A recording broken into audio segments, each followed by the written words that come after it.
Hi, this is Bob Warfield from CNC Cookbook.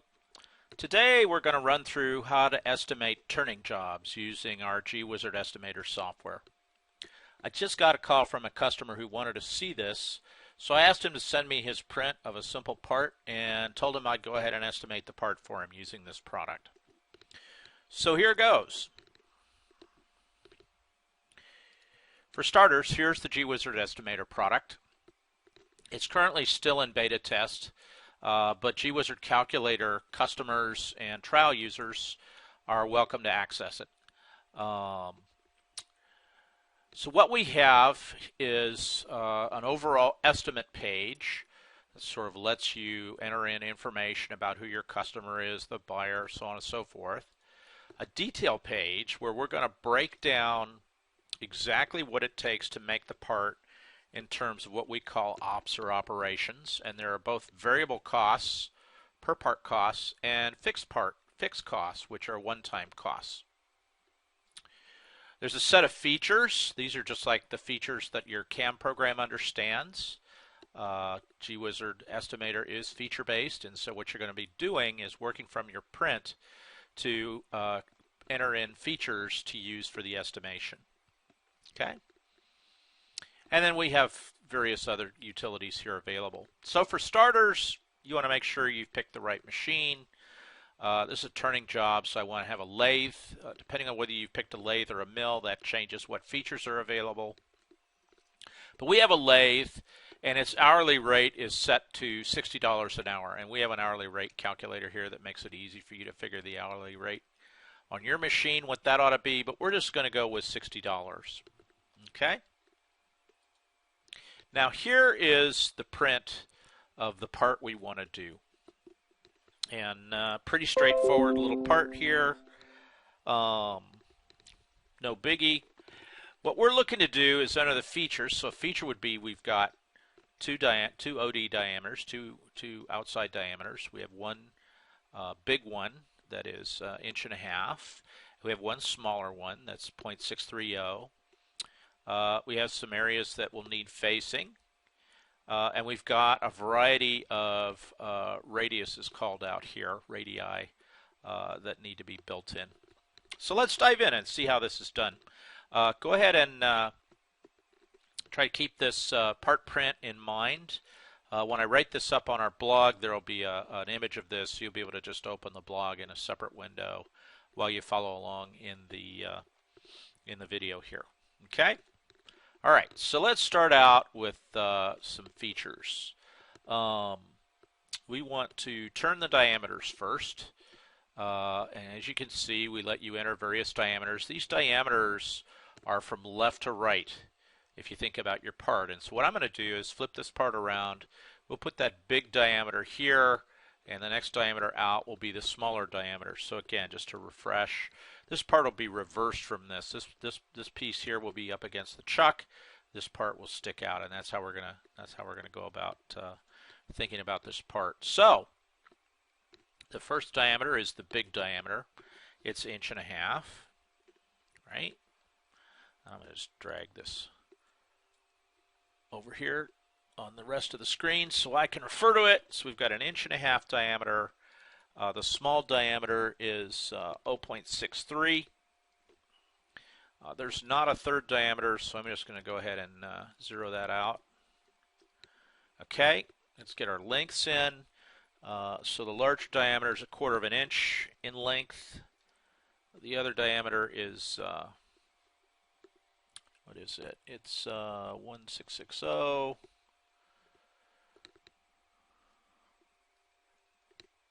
It's actually 1.660 less the 1/4 inch, but we'll just ignore that for the time being and not worry about it.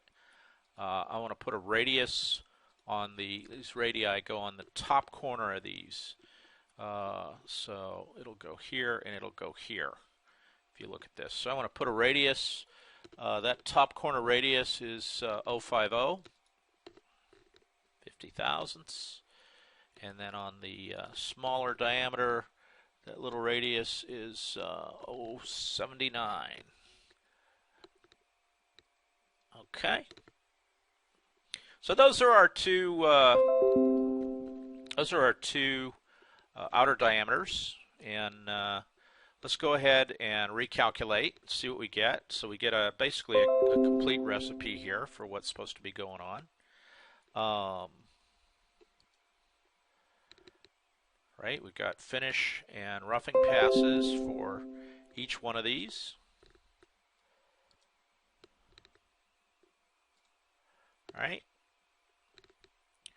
And so we're pretty much ready to go. And we can see, boy, the basic time is 55 seconds. We built in a 20% fudge factor here. It's a little over a minute. It shouldn't be taking nearly that long for this simple little part. So let's look and see what's going on here. And the answer is we're using rough stock that's huge, 3 1/8. Let's cut that back to 1 3/4 inches, since we have to be able to fit 1.66 in. And let's recalculate all this. Okay, now we're down to 23 seconds. That's a little more like it. So I'm going to go ahead and add this estimate. These are the OD turning features, right? And we can add more than one of these if we want to. We only have one for this part. We can change the hourly rate, whatever we want to do there. So let's add that to the estimate. And if we go over here to the detail, and let's go to the variable costs, we can see this has all been carried over. So we can look at this in more of a tabular form. And so what we're doing is we're going to be building up all these machining operations as we go about estimating our part. Now, another thing I want to do is some facing operations. So let's go over here to face these two parts here. We've got some radiuses in there, but we have some facing to do.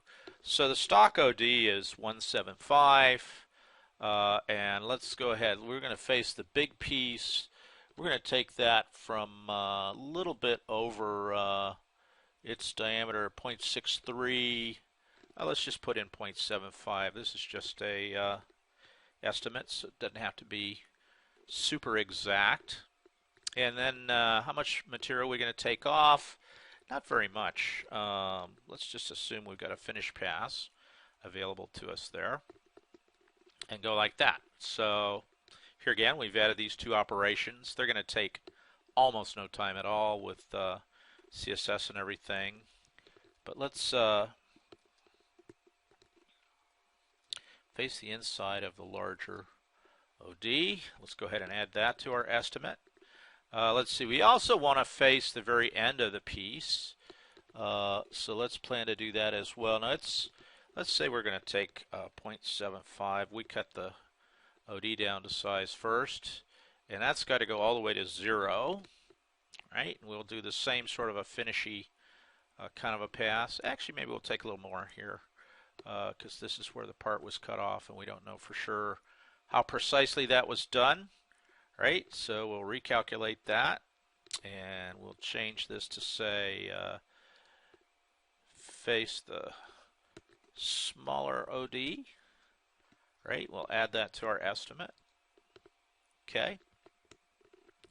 All right, so that's about all we can do on that part without flipping it around. But to finish the part, we do need to flip it around. So let's go back over here to our detail, and you see we've been adding up all this facing and everything, and we're up to about let's see, 20-second cycle time, 35 cents for the part.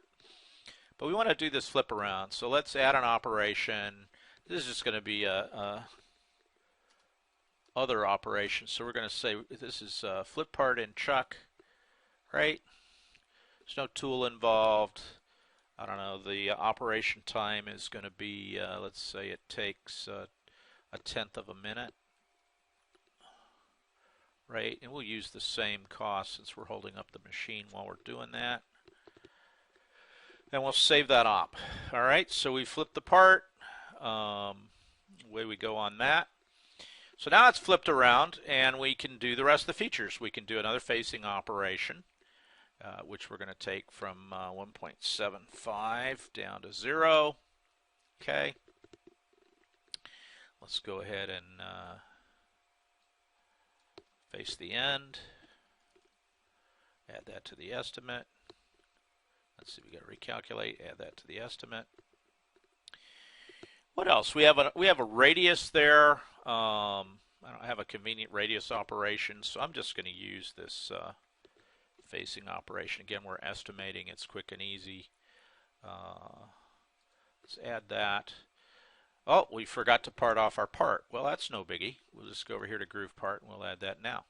So again, part OD 1.75. We're going to take that all the way down to 0. This is a standard parting tool width. We'll recalculate that. We'll part off our part. Okay, add that to the estimate. Okay, so now we've got quite a bit of detail to work with. We've parted it, we've flipped it around, we've done some OD turning, we're facing, we're radiusing. It's looking pretty good. Things have gone up quite a bit here and there, though. Part of it is this part-off operation is really expensive, it looks like. So let's take a look at what's going on with that. Okay. Oh, I see. No, it's not the part-off. It's the flipping the part in the chuck. All right, let's delete that operation, and we'll come back and add that later. Let's see, what else do we want to deal with? Let's add a fixed cost. Let's figure out the programming time cost here. So we got a programming time calculator. Count up the features. There are 15 features. We're budgeting 10 minutes a feature for our programmer, and we're paying him $30 an hour. So let's